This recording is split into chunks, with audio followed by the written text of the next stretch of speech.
Welcome back to Turn Down for What, your source for EV news and updates. Like and subscribe for more content like this episode. Let's dive on in.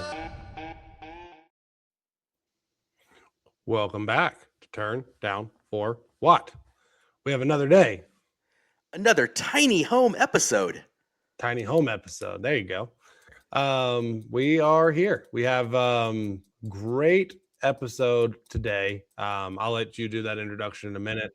We got a little bit of scheduling kind of coming up into the next week's got some great content, so it's a better time than ever to follow Turn Down for What and all of the people and conversations that we get to have, including one today. So Chris, I will let you do our formal introduction of our special guest today, and we'll get kicked off. Yeah, this is a cool episode. This is bringing together some cool things that are fun for me. You know, for those that don't know, my 9 to 5 is with FedEx, and we have one of our biggest EVs is the BrightDrop. And one of the things I've been fascinated with forever is van life and tiny homes and the energy efficiency of it and solar and electric and all things electric. Man, I love solar and battery life and all that stuff. And here out in the Bay Area, discovered this awesome creator, Gus. So we have brought him on the show, and you wouldn't know it by looking at the scene right now, but Gus is in the Gus Bus. And this The Gus is Bus. the Gus Bus, the tiny home on wheels. It is, believe it or not, he is in a BrightDrop right now. And it is a customized tiny home on wheels here in the Bay Area. And he is on Instagram and TikTok and YouTube channel. And I'm just like, dude, I got to get this guy on the show. We've got to talk to him. I've got to hear the story. And now, we are going to hear it together here on Turn Down for What. And so I really just want to jump into it, man. Gus, welcome to Turn Down for What. Thanks for waking up early with us and joining us on the show, man. Thank you, Chris. Of course, I'm glad to be here. So yeah, man, this is just forever fascinating to me. I think it's one of those things that anybody that's been to the Bay Area forever knows the story. And this goes back for years. The dilemma of cost of living, and it's always a challenge. And this is something that is not unique to the Bay Area. We see it in Los Angeles and Boston, New York, all Hawaii. And van life has really been something that has taken off all around the country and even the world. But your unique take on it, going electric, hmm is so cool, man. And so, kind of tell us about that, man. Like where, and I'm just making the assumption when it comes to the cost of living, but how long have you been doing this? Like, let's start with that. All right. So I bought the Bright Drop on May 10th of 2025, and I moved into it that week, started building it while I was living in it. And yeah, man, it's been great. So, what had you been a camper your whole life, an RV guy your whole life? How big of a what was the before? What was May, April and May 1st? Where was Gus? How big of a transition was this for you? It was a huge transition, man. It was a really pivotal point in my life, actually. I was going through a divorce at the time, and being in the Bay Area, having that split income, I wasn't going to be able to afford living where I was. I was living in Santa Cruz.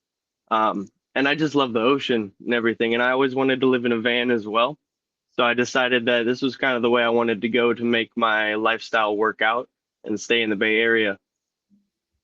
Yeah, I mean, Santa Cruz, first of all, is hmm a beautiful area. And if you're going to try to do something like this, it's not like you're living in the Northeast in the snow. It's not like you're living in the humid climate of the South. It's not like you're living in the hot desert of Arizona. So it's a good choice. And is it something that when you grew up as a kid, did you do a lot of camping? Did you go up to the mountains in the Bay Area? Did you go to Tahoe? Did you do Diablo? Had you been a camper? Had you been a Boy Scout? Any of this kind of stuff? Like, So when I was really little, yeah, I was kind of like a Boy Scout of the church. I was in a thing called the Royal Rangers. I But that was a was Royal Ranger. Shut no up. way. This is great. Nobody ever knows about this. And I like told my neighbors, and they're like, "You're a loser. Like, who's the Royal Rangers?" But I was a Royal Okay, Ranger that's as a kid. crazy. So That's there you go. crazy. But yeah, so as a kid, I was a Royal Ranger for a few years. I did a lot of camping with my family, but as I grew up, we kind of stopped going camping. But yeah, so it's been a long time since I've done a lot of this, and it's been really awesome to get back into nature. So at the time, you're sitting there thinking, all right, I'm literally my life has been flipped upside down. Mm-hmm. It's crazy here in the Bay Area. I'm going to do something radical. And Exactly.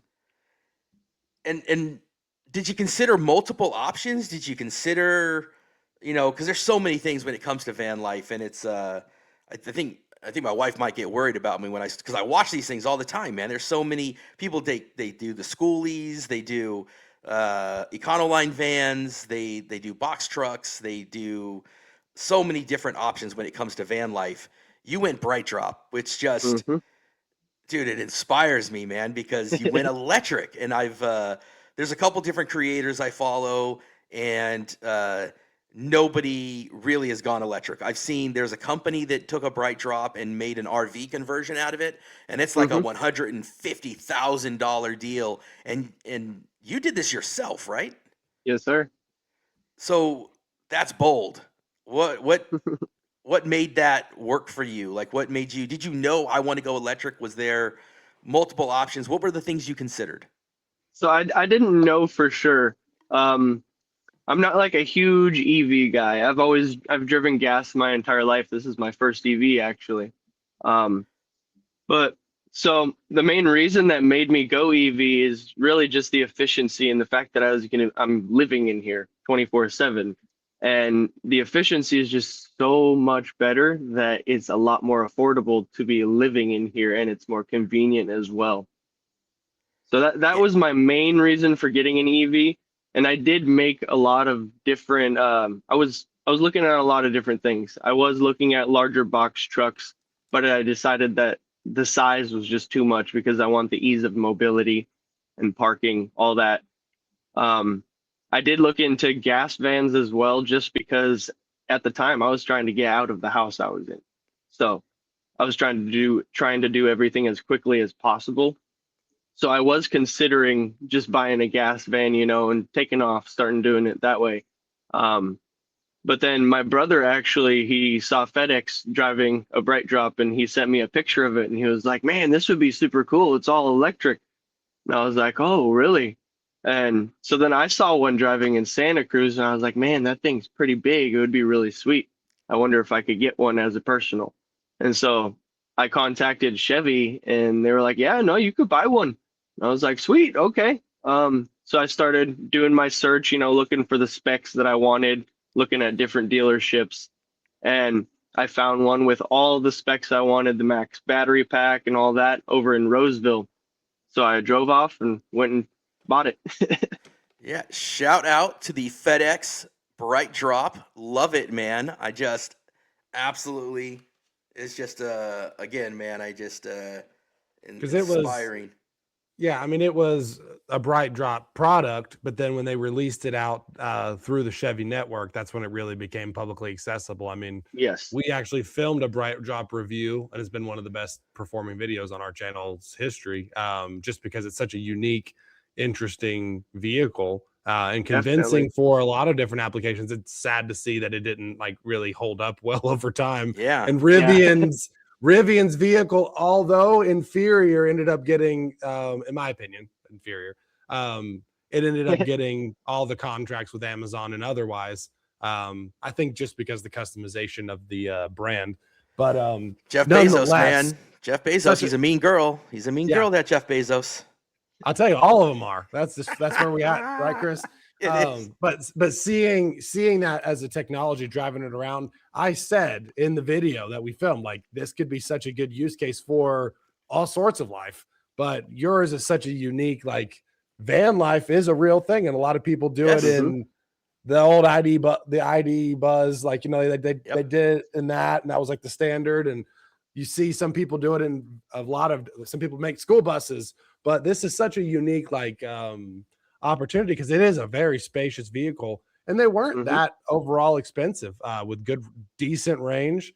And the major battery pack gives you a lot of power to utilize for the light fixtures and TV behind you. So, Oh yes, definitely. If you're looking to buy like a really, really nice van like a Sprinter, you're gonna end up paying a lot more money actually than you would if you're going with a BrightDrop. Yeah, are you able to share? And you don't have to. Like, what kind of deal did you get? Were there incentives that helped you? Because on one hand, when you're buying a Sprinter, it's got all of the seats and it's got all of the things that you get with a Sprinter. Or maybe not. I mean, maybe it is stripped down. You get a stripped down Sprinter, so I take that back. But I mean, I know I've been in a lot of BrightDrops, man, and none of them look like they look behind you right now. So you've done a lot of work to I make it look have. comfortable. Yes, sir. So, like, did you get were there incentives that helped you out with that? Because you're not a fleet customer. You're not able to get a lot of state of California incentives that as a FedEx buyer, we're able to get when we go to get a commercial van. Yeah. When you went to finance it, when you get into all these different things, man, what was that experience like? Did you find it to be challenging, or was it just like buying any other EV car, and were there incentives to help you? It was just like buying any other EV car, honestly.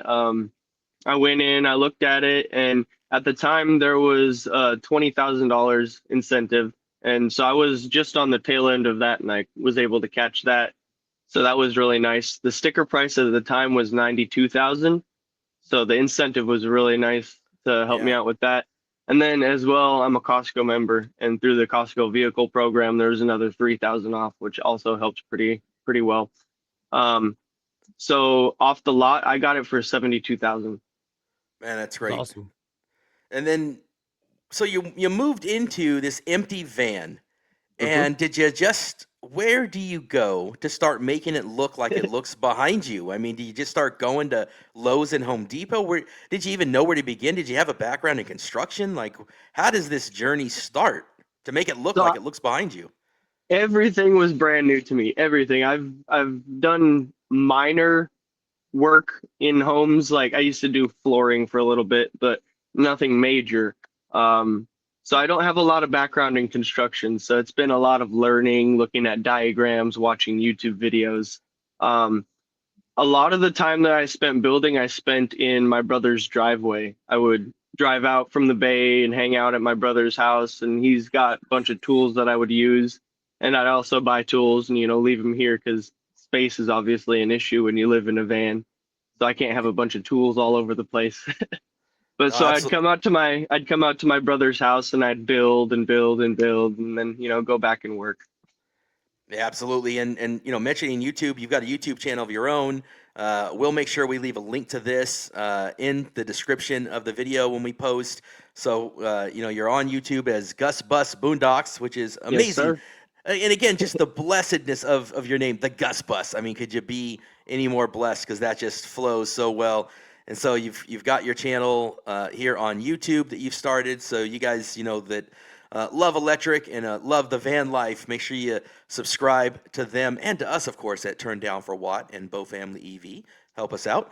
And you've also got the same thing on TikTok and on Instagram as well. So we'll Hmm. make sure we leave those links so that folks know where to find you because your story is just fun to watch. And I just, once I discovered it, I couldn't stop scrolling, man. It's just so much fun.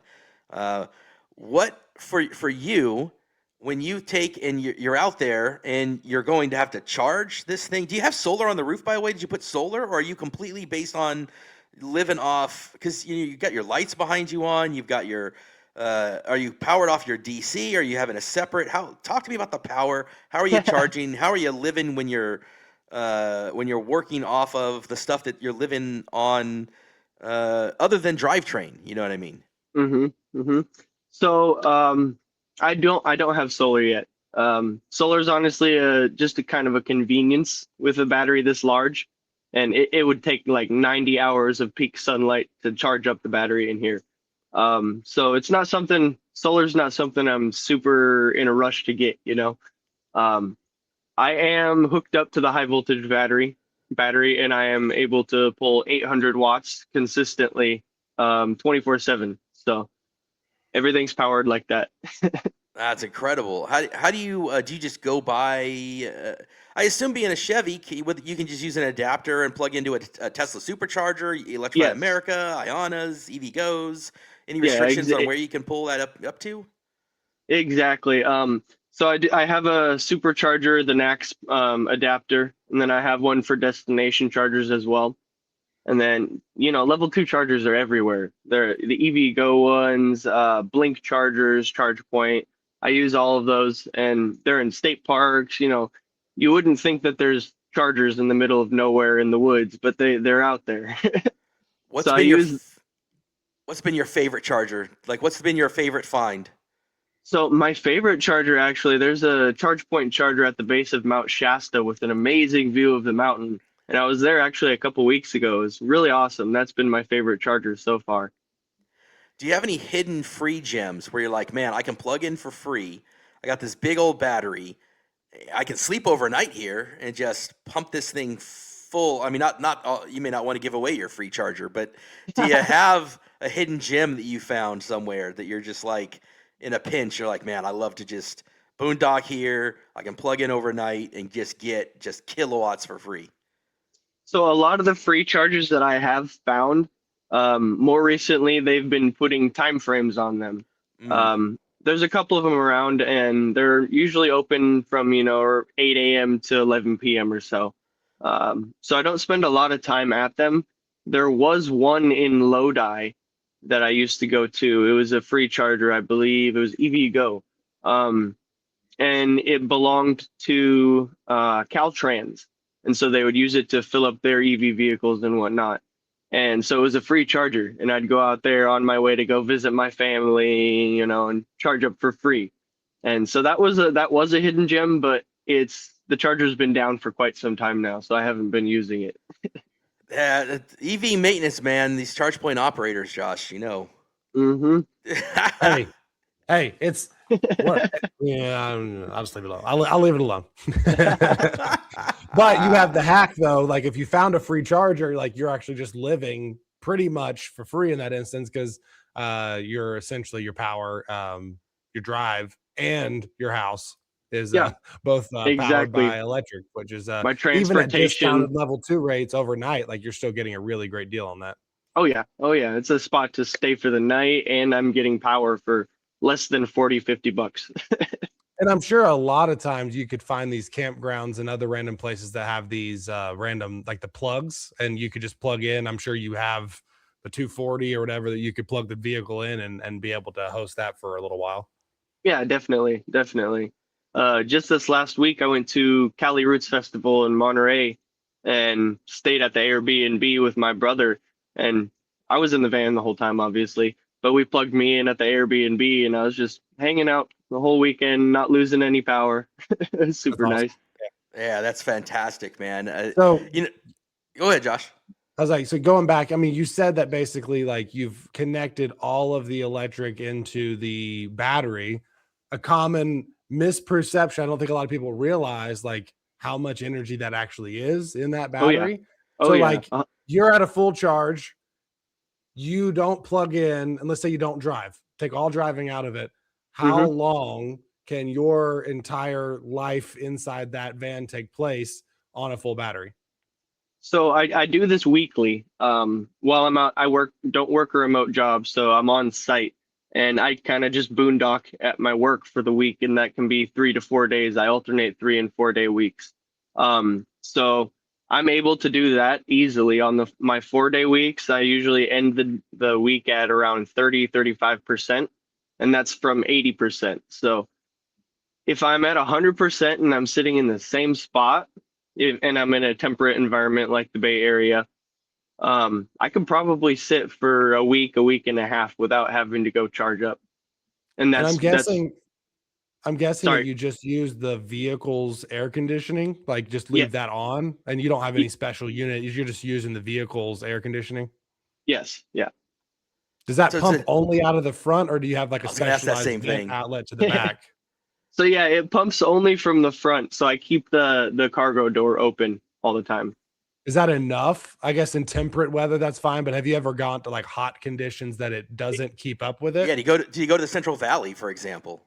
So I'm actually in the Central Valley right now visiting my family. Okay. Yesterday was 90 degrees and I was completely comfortable in here. Wow. Awesome. So Yeah. Yeah. it does very well. It does very Did you well. take a good effort, I guess, to insulate the whole inside? I did. Yeah. There's 2-inch insulation on the walls, ceiling, and everything. And then I have a quarter inch insulation on the garage door in the back. Interesting. Wow. It's fascinating. So, I mean, basically, like in a temperate environment, you could almost go 2 weeks on a full charge. Yeah, But obviously, with driving around, you can just, fill up on little level twos here and there. Do you do yeah, most exactly. of your fueling on level two, or do you ever find yourself in the need for hitting up, superchargers or, otherwise? So if I'm traveling long distances in a shorter amount of time, like I went to Portland a few weeks ago, and it was Portland and back to California in a 5-day span. And so in situations like that, when I'm traveling farther, faster, I'll use superchargers. But if I'm staying in my routine and just kind of spending time on the ocean or in the Bay Area, I'll just go spend a night at a level 2 charger and, wake up with a nice chunk of my battery charged and go on That's with my awesome. day. Just wanted to acknowledge the shout out for the GMAC, and and then always being Yeah. obviously being a live broadcast. We look like the questions, so shout out to my dad for listening to the broadcast. And yeah, if you want a vacation and visit your kids and grandkids in California, you should absolutely consider an electric vehicle. I've got your back, Dad. You can charge at the house. I've got 2 chargers.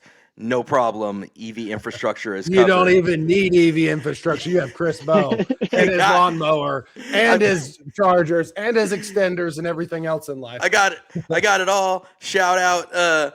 Shout out. I got Grizzle E back here with my charger. I've got some EV Dance extension cables that can go 25 feet away. You can park anywhere, and we will extend to get your charging going, Dad. We've got you all set here at the house.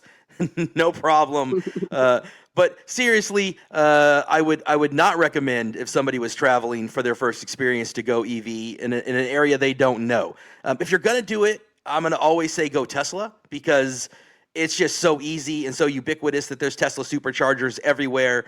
The navigation's gonna guide you. You're gonna plug and play. You're not gonna have to worry about much when it comes to adapters. You just take your Tesla, you plug it in. It's gonna tell you where to go, and there's just so many of them. So, I know there's different people that feel different ways about different things, but to me, if you're gonna rent an EV, Tesla's the way to go. It's just all integrated with navigation.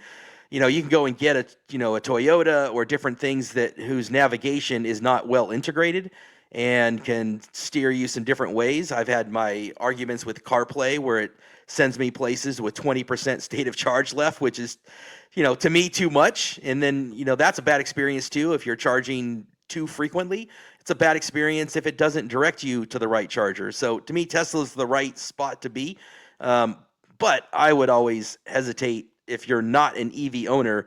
Your first experience shouldn't be on a vacation or a road trip in an unfamiliar area. If you want to rent an EV at the town you live in where you already are familiar, that to me is a better first EV experience. Or Well, what's great about. anytime, Yeah, yeah, go and ahead. anytime you're in an urban area, it's not a big deal. It's just really like, especially Midwest at this juncture, like even the East Coast Hmm. now has made it really reliable on charging on any major interstate. But if you're going rural, like I want to take an EV and go into a national park, that's where you need to like have a little bit of strategy. Not saying you can't, but Right. don't just jump into that willy-nilly. But if you're going to the Bay Area, like there's chargers everywhere. Like your point, like superchargers to every other network provider, like you can Hmm. have charging solutions. California as a whole, like you're not gonna have a problem. Jumping over to the East Coast, like even now, like in the past 5 years, we've seen so much progression with infrastructure that like I wouldn't have any concern taking a road trip down the East Coast. Midwest, I think, is where you start to get a little patchy, but even that's starting to fill in. So it's just a matter of looking at it with strategy. But if you're going to an urban center and you're just traveling around Orlando and going to Disney World, like you can Yeah, have you're an fine. EV and there's chargers everywhere. Yep. It's just if you're like, I'm going to go out in the swamps and I don't know, go hunt gators. I don't know, whatever you're doing out there in the swamps. Go That's wrestle where you some might be bears. like, does it make sense?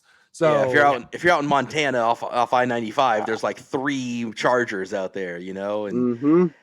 I will say in those urban areas too, around those Tesla places, man, you can go and they'll give you a 24-hour, even 48-hour test drives, and then you're not renting it all, and you're getting your EV experience. So, shout out to those Tesla showrooms. Rivian has started to do some different test drive options as well. So, look into those things where you're getting your EV experience through a showroom of like a Tesla or Rivian or one of those places that'll let you go out unsupervised, not like a dealership where they're sitting next to you, and go out and spend some significant time with your EV in a place that and drive the freeways that and the roads that and the paths that and really, I'm telling you, man, butts and seats for an EV are incredible.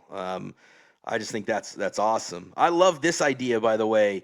Convert a BrightDrop into a bookmobile for the library out there in Southeast Missouri. I mean, how cool would that be? A bookmobile rolling up.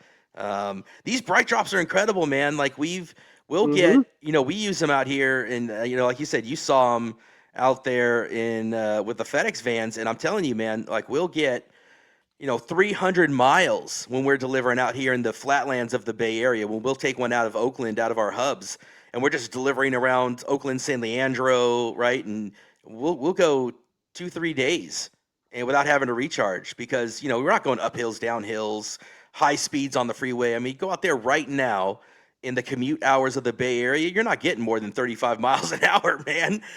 And then you're doing your deliveries. I mean, you're getting crazy efficiency out of this thing. Now, it's different if I'm driving down I-5 at 70 miles an hour, different story. But yeah, you're driving through Santa Cruz, you're driving through the streets doing deliveries. And it is a size that you can still go through and drive it reliably. That's just so amazing. I love that you did that. Can you talk a little bit about the range that you're getting and what that's looked like for you? So my range is pretty good. Even with the build in here, I'm still getting on average around 310 miles range, Amazing. which, yeah, super nice. And even I noticed even when I go up to Northern California or places where it's more mountainous, I'm still getting a really good range, 300, 310. It doesn't drop too much. It's pretty crazy. I'm very impressed with that. Yeah, it gets what it's rated at and beyond. They did a good job, man. It breaks my heart that they another one of those amazingly well done EVs that it's a shame that they canceled, man. And have you had concerns? You've got your warranty. Is it the same like you would have with anything 3-year 36? How's that work on the warranty? Have you thought about extended? Have you had any concerns about what that looks like with it being canceled? What's that been for you? No, I don't have any concerns, honestly. The GM is they're gonna take care of existing BrightDrop fleets, they said, and a lot of the parts in the BrightDrop are used in different vehicles as well. It's kind of a Frankenstein vehicle as well. Yeah. Okay. So parts are available. The battery is the same batteries that are used in the EV Hummer. So those are going to be available. I'm not really worried about parts. And my warranty is up to 100,000 miles and 8 years. And I'm also bumper to bumper. So I don't have to worry about any of that, which is awesome to not have to worry about your van when you live in and it, you're 'cause using the battery for more than 100,000 physical miles. And so yeah. you actually get a double benefit there is as long as you don't like distance road trip a ton, you'll use the 8 years and you're basically getting a house warranty in that situation. Yeah, Uh, exactly. Yeah. Is Yep, your bumper to exactly. bumper, you got your home insurance covered with the bumper to Yes, bumper for 8 years. is the that's is the right. bumper to bumper is 8 years as well? Is that did you pay extra for that, or is that what the Bright Drop is base? It comes that way. That's extended. Yes, I paid extra. Smart, man. That's great. How about when it comes to insuring it? Do you just do it? Does it insure as a commercial van, as a RV, as a normal car? What was that like to insure it? So it can insure as both. Currently, I have it insured as a truck, so it is commercial at the moment. But I will end up switching it over to RV in the future because I hear that's cheaper. Yeah, I heard that. Just kind of in the van life community, I've heard different strategies on that. So that's Mhm. interesting. Can you bundle your RV, car, and home insurance all into one to get a discount? That's So practically what I've done. right. That's amazing, man. Are you able to take and yeah, like so when you're traveling like this, I guess two things before you do it. How are you getting your internet as you travel and you're moving about? Like how is that being done right now? So I've got the Starlink Mini. That's about $165 a month. You know, about same as most internet. And it's very nice. It works wonderful. I can go anywhere and be connected out in the middle of nowhere. You know, the only thing that kind of stops it is trees because the moisture in the leaves of trees blocks the signal. And that's about Okay. the only thing.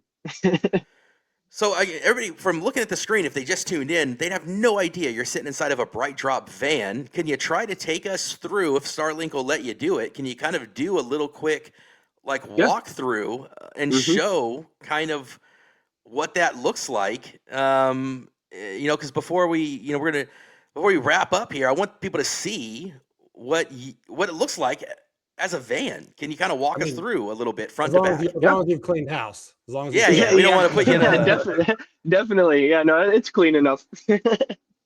Well, I'll give you a walkthrough and then I'll take you outside and do a circle around the van as well.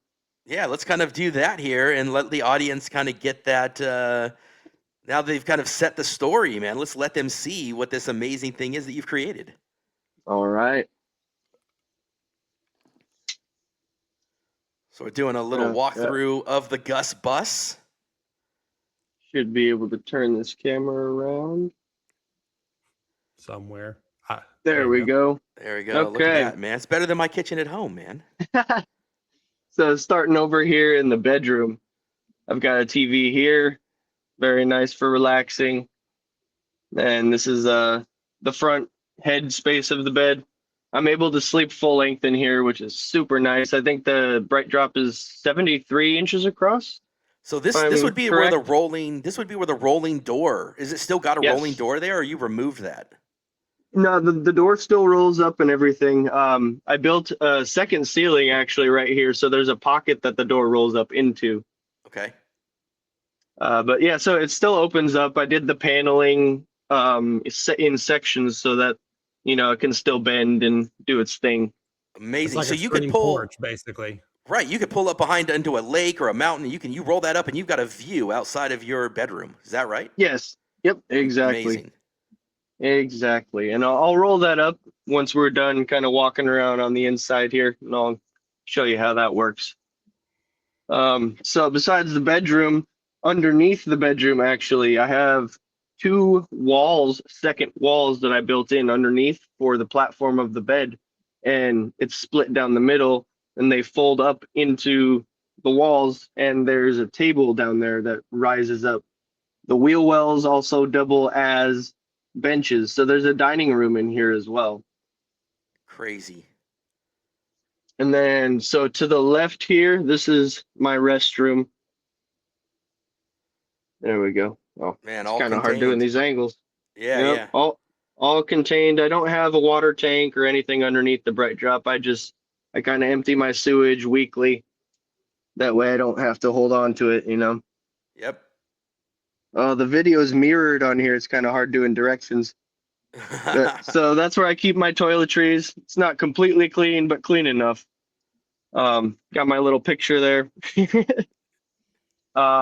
Then across from the bathroom, I've got my sink, doubles as a kitchen and bathroom sink as well.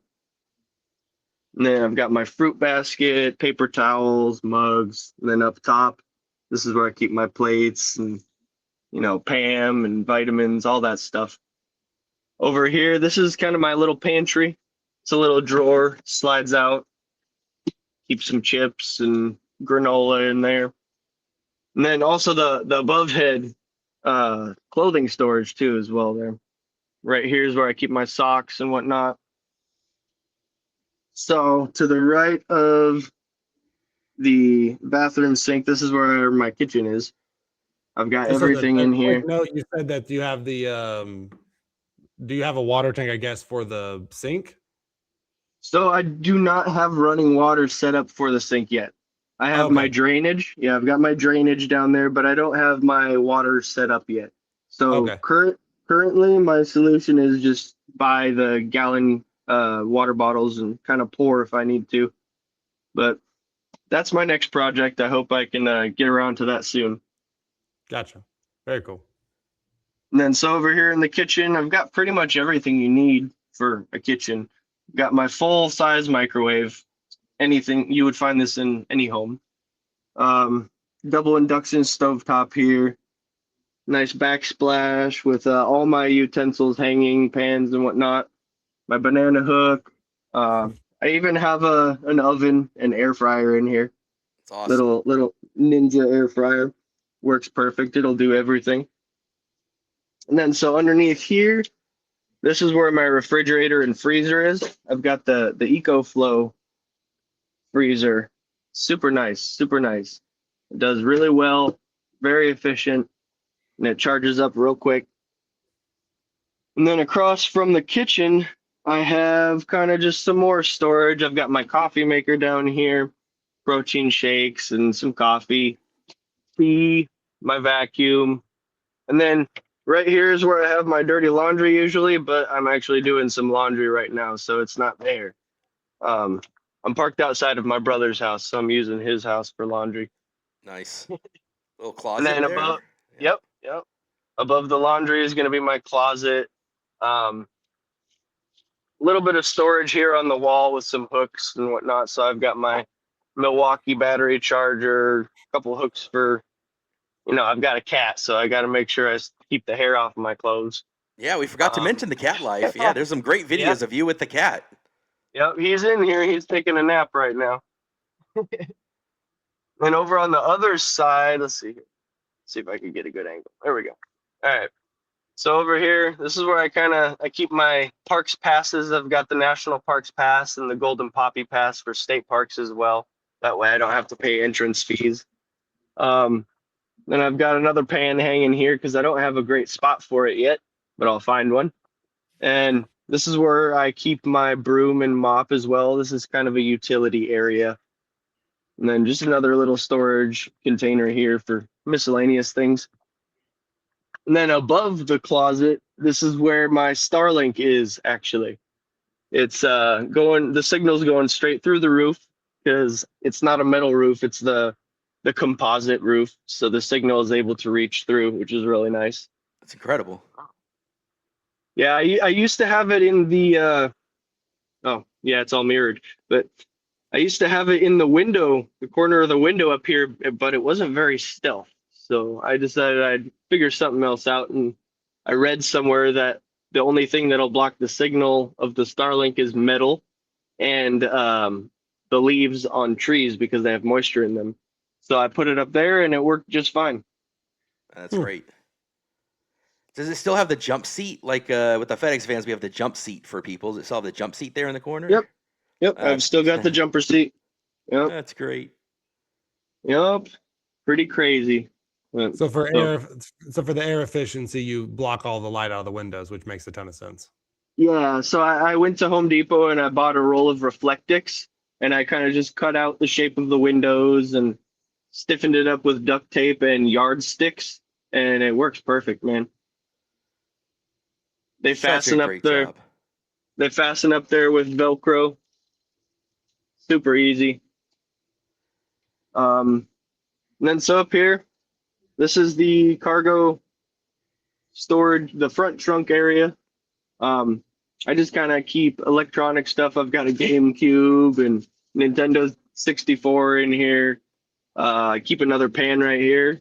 Some cleaning supplies and whatnot. And then this right here, I keep a little electric kettle. And I usually have cat litter right here, but I need to go get some more. And then this cargo space right here, or cabin space right here, I don't really use for too much right now. But it's nice to have in case I need to store stuff like saline packets. Future expansion possibilities. Exactly. And then, so for the overhead storage, I use the right side for my shower bag and whatnot. And then the left side I use for sheets and towels. Fold them, put them up there. How are you handling showers at the moment? So showers at the moment, I am taking showers at my work. because we have on-site showers at my work. I utilize those quite often. And then I also have a gym membership that I use. So I'll There go you to go. 24-hour fitness, take showers there. And then also, since I'm at my family's house right now, I'll use my family's showers and whatnot. Just depends on where I'm at. Do you have kind of common places when you're trying to figure out where at night to stay and to park that you kind of rotate through, or do you have a strategy for where you kind of look for as you're doing different kind of stealth camping? Like, how do you approach that? Yeah, so when I'm in my routine and I'm just kind of hanging out in the Bay Area or by the coastline, I've got a bunch of different spots that are at chargers or just on the ocean somewhere or in the city somewhere that I'll go stay. And I usually stay one night and then I'll rotate to another spot. That way I'm not, camping out and bothering anybody.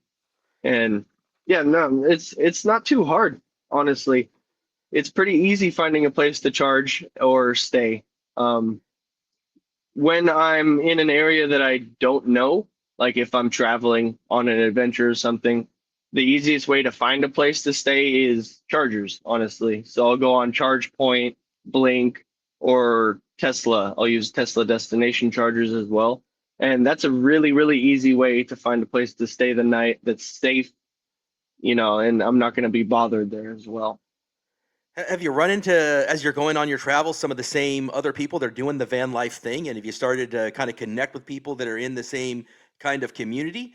Or is it kind of as you move around, it's kind of a unique thing to you? Um, I haven't really connected with a lot of other van lifers, I'm gonna be honest. I'm pretty quiet. I don't make a lot of noise. I don't spend a lot of time outside of my van when I'm parked. I'm either out on an adventure or on a walk, or I'm inside working on my content, editing and whatnot, or just relaxing. Yeah. So I don't really spend a whole lot of time with my door open, waiting to meet other van lifers. I've met a few of them and I've talked to some cool people, but we're all kind of doing our own thing. Yep. Um, so yeah, it's been cool. It's been awesome. Do people at the national parks and the state parks, do they ever see the bright drop and they're like, man, this, I would get my attention immediately, but I'm a dork that way. I mean, do people stop and ask and talk about it, or do they just walk by Oh and not yeah. really give it a second thought? Oh yeah, it definitely gets a lot of attention. When I'm driving around, I get a lot of people smiling and pointing and staring, It's awesome. um, whether they're pedestrians or they're in their own vehicles driving. Um, and then I spend a lot of time in Santa Cruz, parked by the ocean. There's a lot Yeah. of people walking by there, and a lot of people are really interested there as well. They'll stop and kind of take a gander and give me compliments. So yeah, it pulls a lot of eyes. That's amazing, man. And I think, last question, and then we'll let you kind of like shout us out and get us out of here, man, for the night. So what about unwanted attention? Authorities or people, security, or any kind of thing like that. Have you had any issues with that, where you've had any uncomfortable conversations that you've had to deal with? No, honestly, I haven't been bothered one single time. I've been in here 300 and I think around 390 days now is how long I've been living in the van. And I haven't been bothered one time. I haven't had one knock on the door. I haven't had any officers hassle me about anything. I've been completely comfortable. That's awesome, And man. I think most of that is because the Bright Drop, it looks like a work vehicle. It looks like So a stealth. commercial. Yeah, it's very, very stealth. I haven't cut any windows in here or anything. So it's completely, you can't tell what it is from the outside unless you know that I'm living in here. Um, so yeah, I haven't been bothered by anybody. And yeah, it's been great. That's awesome, man. Well, I appreciate you coming on and sharing your story and the whole adventure and the evolution of the Gus Bus. We're Of going to leave course. links in the description, but tell people where they can find you, and we'll make sure again that we have those linked for people. But where can they find you, man? So I'm on TikTok. All my usernames are the same. I'm on TikTok, I'm on YouTube, and I'm on Instagram as well. I plan on getting on Facebook and X soon here. I haven't gotten around to that, but you can find me on YouTube, Instagram, and TikTok as Gus Bus Boondocks. I try to post on Instagram and TikTok every day, so there's always something to watch. And then on my YouTube, I try to post a long form content video every week, kind of just going over what I did that week, or just kind of giving the gist of how living in the van is, waking up, making breakfast, or going on adventures, stuff like that. Yeah, awesome, man. We would love to get you out for like a NorCal EVs event sometime. I That'd definitely, be we've awesome. talked before. I want to get to connect with you here in the Bay Area and do kind of a video in person on my channel and kind of get to walk around the Gus Bus with you. I'm glad we connected, man. And I appreciate you taking the time this morning. Of course. This won't be the last time that we talk. I love what you're doing. It's everything. I love the van life. I love the Gus Bus, and I think you're living the dream out there in Santa Cruz. And keep doing what you're doing, man. I can't wait to see how it evolves, and you get you get to do. I think what you love, and I think you're doing some amazing stuff out there, and you're doing it with an EV, which just warms my heart, man. I appreciate you sharing it. Definitely, man. I love living this way, and I love creating, and I also love sharing all of this. So it's a lot of it's a labor of love, all of it for me. So I'm super excited to be here and you know share all of this with you guys. Very cool. Well, Josh, take us home, man, and we'll this will wrap up an episode. So let's till the next one. Yeah. Well, Gus, it's been great to see everything that you've done. And obviously, as it's a work in progress, we would love to kind of stay in touch and keep view on exactly what you do. Such a cool use of a vehicle like this. And so definitely want to stay in touch. Obviously, if you're listening to this, as we've said, go follow him and his journey. But we will have you back on the podcast as you continue to make this thing more your home. I'm sure it's a continued work in progress. And I would love to stay in touch and see how this all comes together. So any final words for us? All right, you saw the outside of the van. I had a great time being here. Thank you guys so much. I'm excited to be back on here again, talk some more, and figure out where the future is going to go. Absolutely. Well, that's all for this episode of Turn Down for What. Tune in next week for a great and interesting episode of Turn Down for What, but we'll see you next time. Thanks for tuning in to Turn Down for What. Make sure you're subscribed with your notifications on to tune in to more EV news and updates. See you next time.